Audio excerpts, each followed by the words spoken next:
So just as genomic biology has revolutionized the world around us as we understand it today, that could have not happened without a revolution in the technology of gene sequencing. Sequencing technology, mostly aided by the Human Genome Project, provided technological resources, new technologies to allow you to sequence whole genomes, both in bacteria, plants, as well as animals and humans. And that allows us and gives us the power to sequence these metagenomes at a very fast and a very cheap price. So now what we're doing to study the river is taking large volumes of water, and we're concentrating all of the bacteria in that water sample. Then we're going to extract the DNA from those bacteria, so we have this enormous DNA sample. All right, so we start with a ball of cells that we've isolated from our water samples. So what we do is a DNA extraction, which is a process of breaking open those cells and then removing all of the cell components that aren't DNA, the proteins, the RNA. So we're left with just a pure sample of DNA at the end. After Chris isolates the DNA from the water, we're able to sequence the DNA on the DNA sequencer. So this is one of the newer DNA sequencing machines.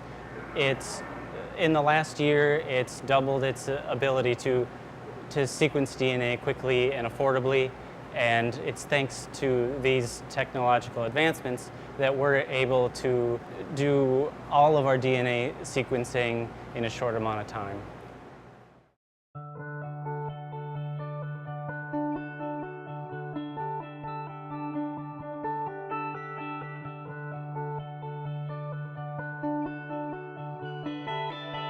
DNA is put onto a flow cell. You can sequence one human genome across 3 lanes of this flow cell. You would be able to do 2.5 human genomes on this one flow cell.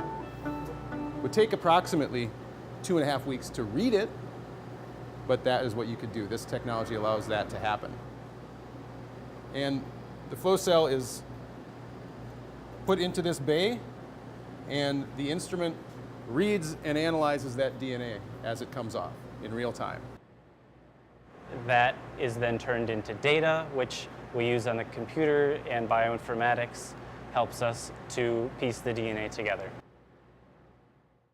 We get millions of sequences from this one water sample, and we can then look at those sequences, compare those to fingerprints that we've already got from known bacteria, and then we can figure out what's in the water and how much of it's there.